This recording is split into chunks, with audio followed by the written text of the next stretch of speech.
Best varicose veins చికిత్సనే పొందండి. నొప్పి లేని చికిత్స కోసం సంప్రదించండి ఎవిస్ హాస్పిటల్. నమస్తే రమ్మగారు. నమస్తే జయ. రమ్మగారు, రథసప్తమి ఉంది మనకి ఈ నెలలోనే.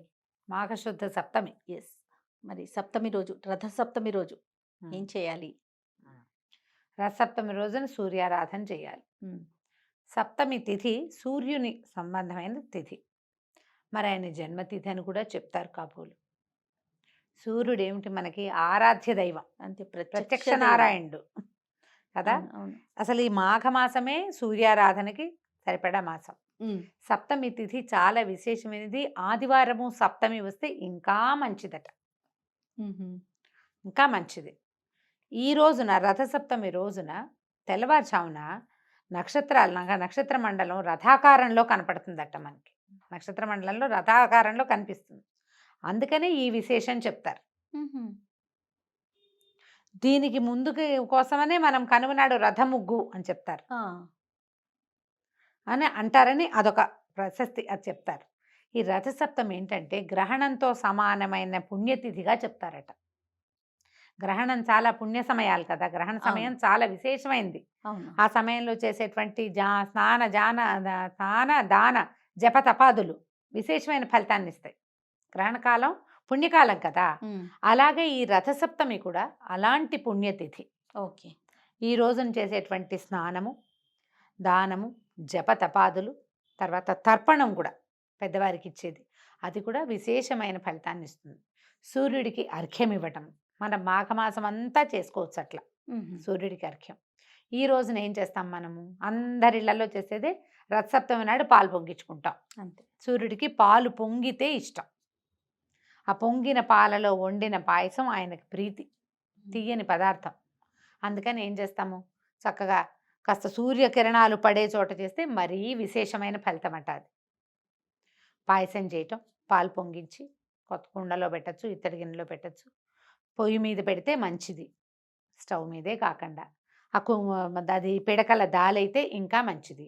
ఆ పిడకలు భోగి పిడకలైతే మరీ మంచిది. బా, ఇన్నున్నాయి రమ్మగారు. ఎంత చేయగలిగితే అంత. ఓ కుంపటి పెట్టి అందులో చక్కగా బొగ్గులతో పాటు పిడకలు కూడా ఏర్పరిచి దాంట్లో ఓ ఇత్తడి గిన్నె, మళ్ళీ దానికి పసుపు రాయాలా బొట్టు పెట్టాలా అనుకోకండమ్మా.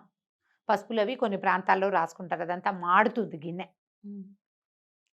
దానికి ఒక చిన్న పసుపు బొట్టు పెట్టి చక్క దాని మీద దాలి మీద ఆ కుంపటి మీద పెట్టి, పొయ్యి ఉంటే పొయ్యిలో 2 పిడకలు, ఆ పిడక దాంతో ఉడికిన పదార్థము ఒక రకమైన ఔషధంలాగా తయారవుతుంది అది. అందుకు అది ఇవన్నీ చెప్పేది. పాలు పొంగనిచ్చి 3 సార్లు పొంగాక బియ్యాన్ని కడగకుండా నెయ్యి రాస్తారు కొన్ని చోట్ల. కడిగిన తడి బియ్యం వేయకుండా నెయ్యి రాసిన బియ్యం వేయటం, మా అత్తారింట్లో అయితే నెయ్యి రాసిన బియ్యమే వేస్తారు. బియ్యం కడగద్దు అని చెప్తారు, నెయ్యి రాస్తే శుద్ధి అని. ఇవి ఒకరోజే. అదేలేండి.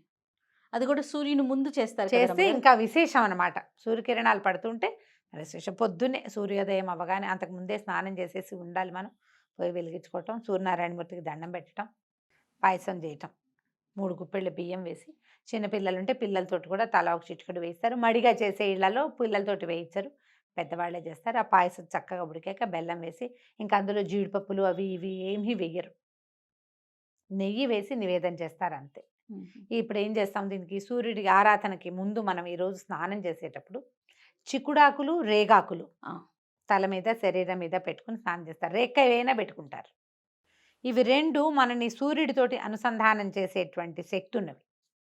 చిక్కుడాకు అంతే, రేగాకు కానీ రేక్కాయ కానీ అంతే. ఇవి 2 సౌర సంబంధమైన. అసలు ఈ రేగు దాన్ని జిల్లేడాకులతో మెయిన్ అర్కపత్రం అంటారు దాన్ని. అర్కుడు అంటే సూర్యుడు, అర్కపత్రం సూర్య అర్థం ఇస్తుంది.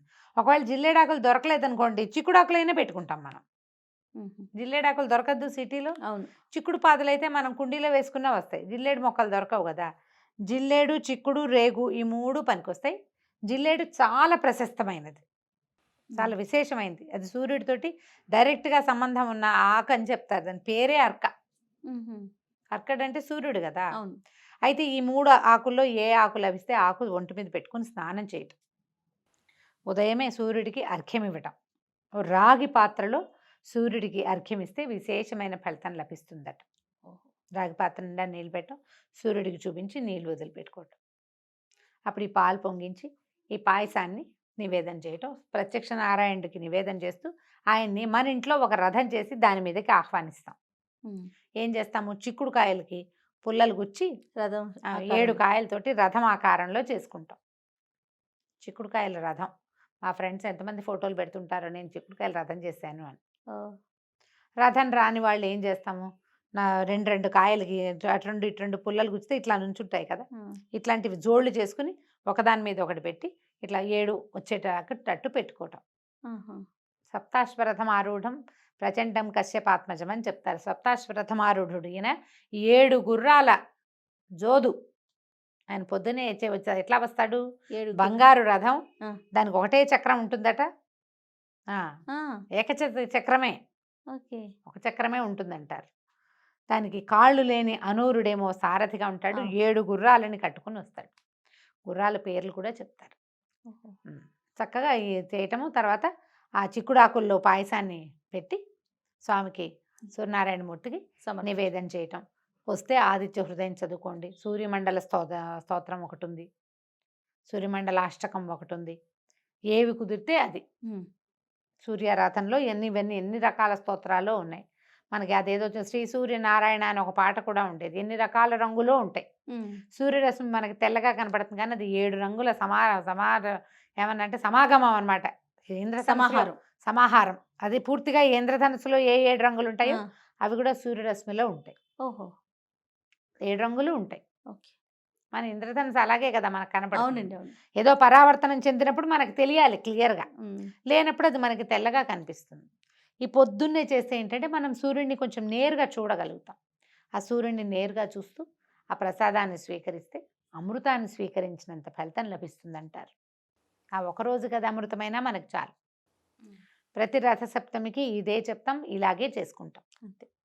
ఈ రథసప్తమికి మీకు ఆదిత్య హృదయం రాదు, రాదు అనుకోండి. ఈ సంవత్సరం అంతా చదివి వచ్చే సంవత్సరానికైనా ఆదిత్య హృదయం నేర్చుకోండి. అప్పటికి ఏడాదంతా నేర్చుకుంటే వచ్చే సంవత్సరం వస్తుంది అంతే. పిల్లలకి కాస్త మాటలు వచ్చిన పిల్లలకి ఆదిత్య హృదయం చెప్పడం మొదలు పెట్టండి. వచ్చే ఏడాదికి చక్కగా నోటికి వచ్చేస్తుంది. ఆదివారము ఆదిత్య హృదయం చెప్పించండి. పిల్లలకి ఆరోగ్యము జ్ఞానము 2 వస్తాయి. ఆంజనేయ స్వామి సూర్యుడి దగ్గరే శాస్త్రాన్ని చదువుకున్నాడు. త్రిసంధ్యలు ఆయనతో పాటు తిరుగుతూ చదువుకున్నాడట. ఆంజనేయ స్వామికి అంత జ్ఞానం ఎక్కడి నుంచి వచ్చింది? సూర్యుడి వల్ల. అంతే. పిల్లలు కూడా అట్లాగే జ్ఞానం వస్తుందని చెప్పటము, అది చక్కగా ఆదిత్య హృదయం నేర్పించటం. ఈ సంవత్సరం నాకు ఆరోగ్యం బాగుండలేదు కాబట్టి పాయసం చేద్దాం అనుకున్నాం, మనం చేయలేకపోతున్నాం. చేయలేము రమ్మగారు, కుదుట పడదంటారా? చూడాలి. ఓకే, చక్కగా ఒక గిన్నె పెట్టి పాయసం చేయండి. అమ్మ పొయ్యి లేదు, పిడకలు లేవు అని అనుకోకండి. ఏది ఉంటే దాంతో చేయండి. మీరు చేయవలసిందల్లా పొద్దున్నే సూర్యుడికి నమస్కారం చేయటం. సాధ్యమైనంత పెందరాళే మెడసరి లగ్గంలోకి మధ్యాహ్నం అయిపోకుండా నైవేద్యం పెట్టండి. ఆ నైవేద్య ప్రసాదాన్ని చక్కగా అందరితోటి పంచిపెట్టండి.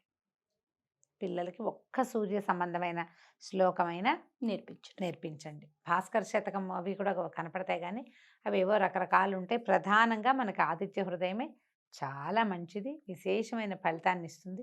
చక్కగా నేర్పించండి, మీరు చదువుకోండి, అలవాటు చేయండి పిల్లలకి.